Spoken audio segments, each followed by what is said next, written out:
to this week's Conversations, the Awanachi Conversations. These are conversations that count. I'm excited that on the podcast today, I will be talking to Sarah Ngoma. She is the CEO and founder of Finest Fit Kitchens. Now, if you are in the space where you love beautiful furniture, this is your go-to lady. I'm excited to have you on the show, Sarah, today. Thank you for the invitation. Thank you so much for coming through. I know you've been unwell, but you still said, okay, look, I want to be on the conversation, so I will definitely come through. So thank you so much for making time to be on our podcast today. You're welcome.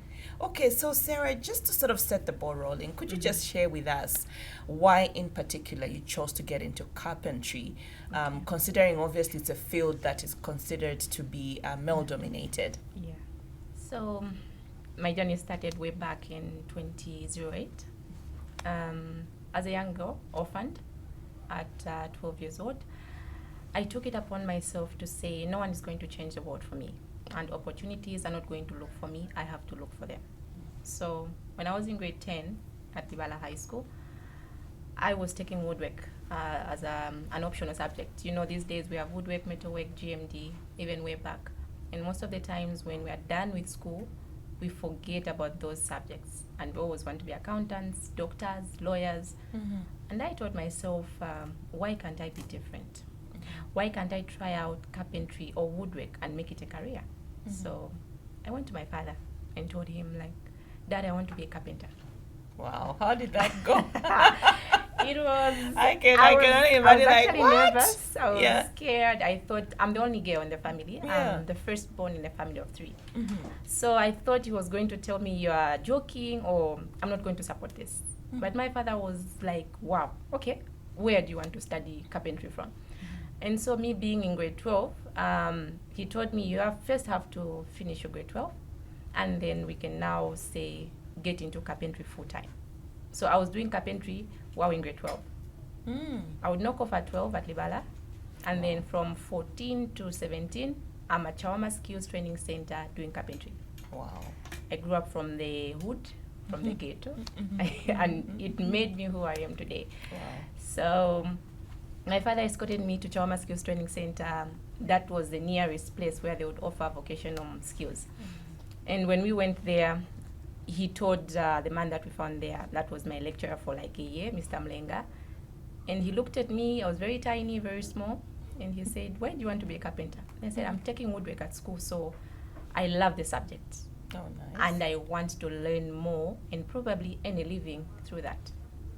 That's how the journey started. Oh, wow. Yeah. Truly, truly amazing. Yeah. Now, growing up, obviously, probably your whole passion for woodwork was after you started taking the subject. But growing up as a child, did you ever envision that you would be working in the carpentry space? I didn't. I never imagined. So it was like I wanted to be an accountant because I wanted to make mom's dreams come true. She always told me, you are sharp and you're going to make a very good accountant when you finish school. So my mom left me when I just wrote my grade 7 exams. And I passed my grade 7, and she found a school for me at St. Francis of Assisi in Makeni. And that was I think that was in February. Then she died the following month. Oh. I was devastated. And, you know, looking at your friends have mothers around and you're just alone. So I just told myself, I want to do something that will keep my mind busy. I shouldn't be a crybaby always, like, mom is gone, she's not coming. So what next? And me being a firstborn means that everybody looks up to me. The firstborn and only girl. Imagine. That's special. It was tough. That's special, yeah. Yeah, it was. So I said, I need to set an example for my young brothers. And if I do it right, it means their lives will also be straight. Of which I have been a good example. And I trained them. From my experience, I trained them and employed them. You're working with your brothers? Yes. Oh, wow. How is that going? How's your relationship? Do they look at you as their big sister, or do they look at you as their boss? Yeah, working with family. When I was starting, it was tricky. So every time I would shout at them, they would take it personal. But I kept on explaining to them, this is business. And for me and you to succeed and for us to have a bright future, let us separate business and family. When it's time for me to scream, they know I do scream. When they do things wrong, they know that I'm coming to fix them. So at this time, I think I don't even have to scream because I find everything is done perfectly. Yeah. They do go to sites, Mazabuka, Kitwe, Chingola. I'm not even there. But the client would call and say, your boys did a good job. Oh, wow. So I'm a proud sister. I'm a proud boss. Proud boss and proud mother. You literally Yes. took on your mother's role. But, Yeah. that's amazing, Sarah. Thank you. Now, in 2018, you got an award. You were awarded by the Push Women's Network. Yes. How did that make you feel, and what really went through your mind at the time that you were receiving that award? Okay, so 2018, I was actually called in 2017 by Kano Mwizokanji. And she just called me like, is your name Sarah? I said yes. Oh, you've won an award. And that was the first time, like, looking at where I was coming from. I would do works and post them on Facebook, and I would get 0 likes. For weeks, nobody even likes or comments on your post. And I thought, people are not watching. I continued working, posting. So my starting was rough. I worked for several companies before I opened up my own business. So I worked for Creative Aluminium and Glass just after college. I did carpentry for 2 years at Lusaka Vocational Training Center after Chawama Skills. Then we were told to look for companies that did construction works so that we can do attachments. So I worked for that company, and my first salary was like 600, 700 kwacha. It was tough, all the way from Chawama to the industrial area, bus fares and everything. And you'd find that you're sharing your salary. Half your salary is going to transport, and you just remain with half. So I kept on pushing. I also worked for Timber City. I worked for Coat of Many Colors. And I also worked at Buseko Market for a year. If you are building or you're into construction, you know how Buseko is. It's rough. Yeah. It's rough. How would you get clients at Buseko if you're not known? So I had to look for somebody that is already based there and attach myself. I actually took myself for attachments at Buseko. So you knew what you wanted anyway. And most of the times when the guys at Buseko took me to sites, they would not pay. But I was working. And some would say, we only pay carpenters that are experienced. And you've been to school. Yes, we know you have a certificate. Us, we don't have a certificate, but look at the job we're doing. Oh, wow. We won't pay you. I was like, okay, no problem. They had no idea that I was actually learning a lot from them. I was stealing their knowledge. And I even vowed and said, these guys, one day, I want to live a better life than them. One day they have to say, oh, we worked with Sarah, but look at where she is now. So the suffering, the no payments really pushed me. Then I later told myself, if I can make money for people, why can't I open up my own thing and start doing my own thing and earn money? So I cut myself from employment. Wow. Went back to the street, started looking for clients and telling people I'm a carpenter. It was tough. Sarah, you can be a carpenter. Where is the muscles? Yeah. Where is the strength? Can you hold a drilling machine? Can you hold a hammer? I can imagine. And I had to prove myself. And every time I would work, my client would be standing here really looking at me and say, I want to see how you're doing the work. I was just alone. Sure. Yes. So I told them, don't pay me. Pay me when the job is done. I would fix doors. I would fix ceiling boards. I would fix literally anything in carpentry. Like it was 99 jobs. So after I got a Chinese client that gave me 18 wardrobes to do, I was scared. I was like, am I going to do it? Won't I land myself in jail? 18 wardrobes, because, carpenters have a trend of getting clients' money and just running away. Yeah. But I said, that's not the type of path that I'm taking. So for me, I let the clients buy the materials. Then I do the job. They pay me when the job is done.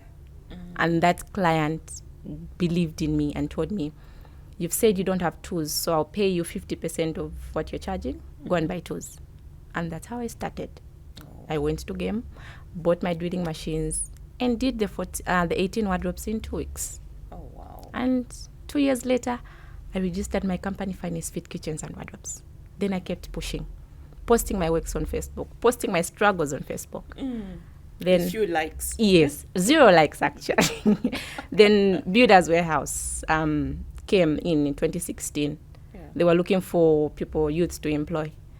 And Mr. Norton from Baika just came across my page and said, Sarah, we just saw your works on Facebook and we have this department that suits you. I was like, which department? Kitchens. Okay, what do you want me to do? We want you to be a manager. And I was like, how? God, how? I'm just a carpenter. I've never done business administration. I've never done any course to manage people. I only manage wood. And he told me there's always a first time. I like that. I was manage wood. Yeah. Yeah. There's always a first time. And Yeah. I was given that opportunity. And builders really helped me realize that indeed when people believe in you, don't doubt yourself. I worked with them for a year. Then I said, office work is not for me. Managing people is not for me. But little did I know that when I open up my own company, I'll still be managing people. Then It was training, right? Yes, I left builders, opened my business. It was like going back to square one. Now building myself again because I had left my work, went into formal employment. So after I left, I kept posting. Then Push Women Awards. I don't know if it was the people in the committee or just people on Facebook. They were looking for women who are breaking the glass ceiling, women that are in male-dominated fields, and my name came up. She called me and said, a lot of women have said you're doing extraordinary work. And I was like, which works? I'm just fitting doors. I'm just doing kitchens and wardrobes. And she said, you're in a male-dominated field and you're breaking the glass ceiling. I had no idea that my work was actually breaking the glass ceilings and that I was shining out there. I was just working, loving what I was doing. I was passionate about carpentry, and I was inspiring people. Little did I know. So Push Women in 2018 said, we want to celebrate you and we want to award you. And that's how I was awarded with big giants in Zambia. I was that tiny. I thought I saw myself as a small person, but Push Women put me on the stage and told me you are big enough. You're never too small to make a difference. Wow. And that award made me grow wings. And I said, okay, if fly. Push Women, or if these women that mention my name without me being in the room believe in me, who am I to see myself as a small person? So from that time on, since 2018, I always told myself, I am my own brand ambassador. So before I hire somebody to do brand ambassador for me, it starts with me. And I pushed myself each and every day. After Push, I got another award from Graduate Women Zambia at UNZA. And they also said, we're celebrating women who are breaking the glass ceiling. So most of the times, we women struggle. We work towards impressing people. And in the end, you won't get the results. But if you work and just work like no one is watching, you'll be amazed at what you achieve. Oh, wow. Yeah. Now, you've touched briefly on what some of your challenges have been as a female entrepreneur, of course, in a male-dominated space. But could you just specifically for this aspect, just highlight maybe 3 key challenges that you faced, you know, in finding your space, in finding your voice, in finding your clients in the carpentry industry? Okay. So my biggest challenge, the first one was not having tools, you know, being trained as a carpenter and then taught to go and find work or go and find jobs, but you have nothing to start with. Because even companies, when you go and send over your application, they'll say, we want people who have 5 years experience, 3 years experience, but I'm only from college, so where do I get that experience? So if companies in construction can scrap off the experience part and just get in people that are skilled, train them. If you want that experience, let it be like job on training. So that is the first challenge. The other challenge is people believing in you. The time I was starting my carpentry, I think there were a few women that were in construction. If they were there, they were not heard or they were not out there. Yeah. But I said, since I'm not seeing any role model, I think let it start with me. Let me be the first woman to say I'm a carpenter and I'm proud of it. So I became a role model for myself and I became a role model for other females or women in business. So I told myself, all these things that I'm going through, all these rejections that I'm going through, the mockery, because I was taught that carpentry is a dull man's job. And most of the people that do carpentry are school dropouts. Oh, wow. But I've been to grade 12, completed with good grades. And I've been to carpentry school or college for 2 years. And 2 years is not a joke. So people would just wake up and just start doing carpentry without being to school. So I told myself, the reason I want to go to school is to grab each and every opportunity that comes with academic qualifications. So when I stand up and say my company is registered, and they will say, do you have qualified people in your company that are carpenters? And I say, it starts with me. I'm qualified. So I have experience, 16 years experience now. for carpentry. That's a lot. It is. So That's backed up by a experience. certificate, it's a plus. Yes. So challenges of people not believing in you, not having enough tools, and not having equal opportunities as the male counterparts. So people would prefer getting a male carpenter than a female, because back then they believed that male, of course, have muscles, they have the strength, they have everything. But I kept on telling them that if you hire me, I'm a female, I'm a woman. I know what is needed in the kitchen. I know what is needed in the bedroom, because it's always us that are cleaning bedrooms, packing clothes. It's always us cooking in the kitchen, like where can I find the spice? Where can I find the bean? So I have an idea of what you would need before you know it. So that was my motto. Like, I would get clients using that line. Like, if you hire me, I'll pay attention to detail. I'll give you the best kitchen than my male counterpart. Then I went on to read my competitors' weaknesses. They deliver kitchens in 2 weeks. And I said, I can do better. I went down, like, I can do it in 1 week. Then as time went by, I kept on improving and said, I can do it in 3 days. And now I can fit a kitchen in 2 days. Wow. Yes. So I would do like 4 or 5 kitchens in a week because I have a team. So the saying that I have that I love is nothing of greatness is ever achieved without a team. So every time you're building success, it should not be an island, an alone thing. You should have a team that you can rely on, and that team should also carry your vision. There should be no confusion within the team. So make it clear to your team that my goal is this. In 5 years' time, I want this to happen. Like in 2 years' time, I want this to happen. But if you see that the team that you have is not working according to your vision, prune them, get another team. I had to leave a lot of partnerships that were not working until I got this perfect team that I have. So if females can be given opportunities like males, and if they believe in us more than them, I think now the girl child empowerment thing has been a success. And I've heard people complaining that we've left out the boy child because we're supporting the girl child. Here I am today, I'm a girl child who empowered herself by pushing myself. No one is going to stand up and say, I'm going to carry your boy child and train them. No, it starts with you and it starts with them. They also have to believe in themselves that it starts with me. So boys, in as much as the girl child empowerment has been there, they should not feel pity for themselves that, they're trusting or believing in girls more than us. No. Tell your boy children to find what they love. Get a skill and get a life. I always say, not everybody will be a doctor. Not everybody will be an accountant. So let's get a skill. Let's teach our children to love their talents. Let's teach our children to love themselves before anything else. So every time you're feeling pity for yourself, nothing will change. Even if you're an orphan, I don't think opportunities will come just because you're an orphan. No, you have to search for them. You have to look for them. I did.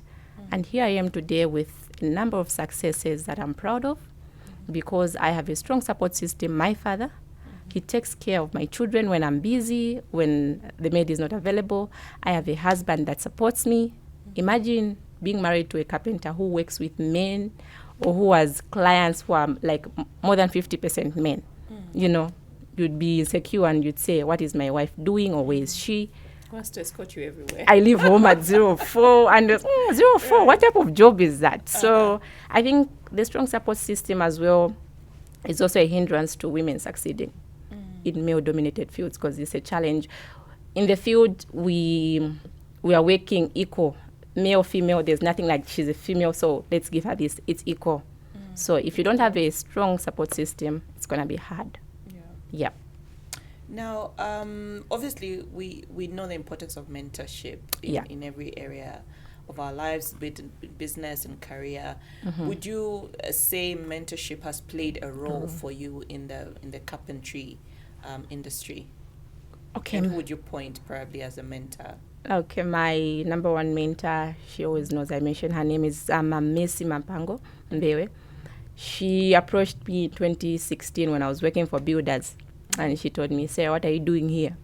I was like, I'm working. I've been following you on Facebook, Sarah, since 2008, and I've seen the amazing work we're doing. What are you doing here? And I said, I'm trying to earn a living. And she said, do you know that you can make much more money than what you're getting paid here? And I was like, yes, I can, but it's not every day that I get a client. And she said, yes, success is not instant. Yeah. I challenge you to stop work. I'm challenging you to stop and quit this job and go and follow your dream. And she's the person that gave me the courage. I went back home and sat, okay, she's believed in me. And when clients were coming to Builders, they were always asking me, like, what are you doing here? We've been seeing you on Facebook. I'm now managing this department for kitchens. And they all came in at Builders to support me. They came in to buy kitchens at Builders because Sarah was there. And I was like, okay, if people are following me to Builders, it means let me step out so that they follow me from outside. So mentorship, most of the times we entrepreneurs want mentors that give us money. It's not always about money. It's not always about getting loans. It's not always about, handouts. Sometimes a word of encouragement means a lot. So if I wasn't taught those words by Auntie Messi, I think I would still be in employment, forgetting about my dream and my vision. And after Mom Messi, I kept on looking for opportunities, capacity building workshops, where we train for a few weeks, get certificates. And in that training, we also undergo mentorship.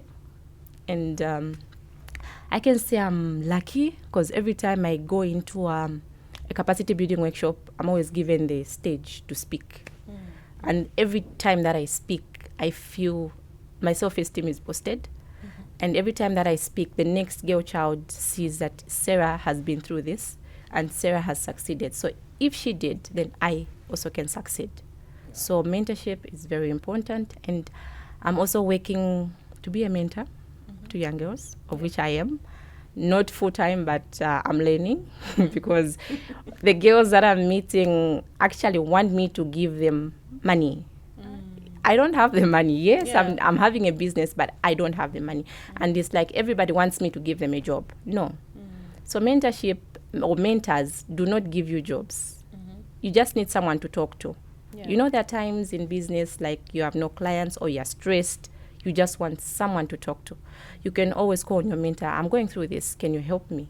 Or I'm going through this. I just need you to listen to me. And that person will act as a support system. But if we focus on, I want Sarah to be my mentor because I want her to give me a 50 pin or a 10 pin or a job, it's not going to work. Absolutely. Yeah.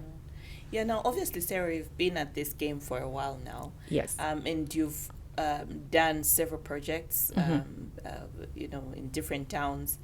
Which particular project would you point to that really stands out, that one of those hair-raising kind of projects, like, okay, how did I manage to pull that one off? Okay. Which particular project would you point in that sense? And also, what was the impact of this project for you, even many years later, or at whatever point it happened? Okay, I think the one that stood out for me is, it's just a pity I don't like mentioning clients' names.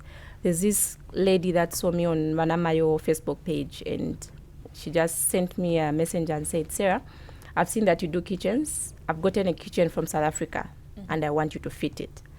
And I was like, normally I charge labor based on material cost. And since you've bought from South Africa, I wouldn't know the cost. And she sent me the invoice of how much she bought the kitchen at. And she said, whatever amount you charge me, Sarah, don't base it on the material. Just tell me how much I'll pay. And it was in IBEX. That was in 2016 or 2017, before I even registered my business. And I charged her like, that was, I think, 10 or 12,000. And she said, okay, I'm going to pay it. And once we got on site, normally I would tell people to pay me after. She paid me there and then. So I kept wondering, like, how she believes in me. Like, she got a kitchen from South Africa. It means somebody else designed her kitchen. Somebody else gave her the measurements. Somebody else did the cutting and everything. But she said, I want Sarah to do the job. She's empowering me. Why me? And then I said, okay, there are a lot of women out there that can believe in us if we believe in ourselves. So that project is always a testimony for me. Like, I don't know how I got it, but I got it. Wow. It's always a testimony. And projects after that, I always get 4 or 5 flats. Like, okay, if it's 1 flat, you say, okay, it's just hand to mouth. If it's more than 2 or 3 flats, it's a plus, it's a bonus for me and my team. So I always tell my team, let's work hard so that the more projects we have, the more money we make. And the faster we finish the job, the more money you get. Because if we spend more time on site, it means I'm spending more on logistics. So me and my team always work on that. And each and every project is unique to us, and each and every project is special. We've done works for clients that are in the diaspora. I have clients that are in America, that are in the US, UK. So they call me and say, I've been following your page, which is Finest Fit Kitchens and Wardrobes. And I've seen the reviews. There's no negative review. Everybody is happy with your work. So I want you to go to Ibex to measure the kitchen. I want you to go to New Kasama. I want you to go. I'm always on my phone. I'm always on my phone. And sometimes they would say, I want you to meet my relative to buy. You go together, you buy. Sometimes they send me the money without meeting me. And there's another client that is based in Ndola. I've never met them up to now. They just sent money for that was 8 flats. Sent money for materials, and we did that job without meeting. And the client came and checked without me being there. They were very impressed. So I think, God has been on my side. It's a testimony to be doing great things in my business. Wow. Yeah. Now, Sarah, it's amazing. I warned you that once we start the conversation, we'll barely get into what we're supposed to discuss, and time will be up. And I know my director is already telling me, hey, wind down. I just wanted to ask you, even before I let you go, Sarah, how have you handled failure in your business? I ask because a lot of us, will see you now, the founder and CEO that you are in the carpentry space, but we may not fully understand what challenges you have felt you've experienced in the background. And there could be somebody, a young lady out there, who's considering getting into carpentry and probably would want to hear your story, because I strongly believe that failure should be part of the success story. There's no success without failure. So how have you handled failure in your business, and what has kept you going in that sense? So my business, I'm a mother of 4. And amazing. Yes, and I've been married for 13 years now. So what was draining me a lot is trying to manage being a mother, being a wife, and being a working woman. So I would always struggle in the beginning. At some point, I had even quit and said, I'm just going to concentrate on my kids and my husband and my house. Then I later realized that these people are going to grow up and they'll leave me. What next? Then I said, let me just try to juggle everything and just work around these things. So most of the times I always felt drained, like I'm not there enough for my kids. I'm not 100% there for my husband. I'm not there for myself as well. Self-care is very important in business. If you ignore self-care, you will definitely fail. You will get sick. And then when you get sick, what happens to your business? In as much as you have a team, but without you, that vision is not 100% there. So at times I failed because I neglected myself. I neglected my family. And every time I felt like, okay, this time I think I'm done. I've given up. I've given up 100 times. Yeah. I've told my team, okay, tomorrow I've closed the business, I'm not coming. Because I'm exhausted, I'm tired, I feel like I'm not enough. I'm not enough for my business, I'm not enough for my family. Then I'll just wake up in the morning and say, I think I was just tired. I was just tired. I had enough rest. Yes. So failure has been in me, I think, in terms of self-care and just balancing work life and personal life. And there are times also when you feel like you're not giving enough support to your team. And they're always like, they want more from you. And you are not giving them enough, and you feel like, okay, this is not enough. So I need to put in systems. So at the moment, I'm working on putting systems for my business. And with the trainings that I've had with She Rebuilds the World, I've been trained by She Rebuilds the World, which is a European organization. And I got to know She Rebuilds the World through Zambia Development Agency. So as entrepreneurs, like, how many organizations are you associated with? You cannot succeed by just being you alone. So you associate yourself with other organizations that will connect you to other people. So with these trainings that I've undergone, I've seen that systems are very important in a business for you to succeed. But if you just do like bush carpentry, it's going to be tough and you're going to fail. You fail, you stand up, you fail, you stand up. But after trainings and everything, I've realized that systems are important, and I am getting my business to have systems that will work even when I drop dead today, God forbid. Even when I say I'm now moving from carpentry, I want to do bricklaying, my carpentry will still be safe.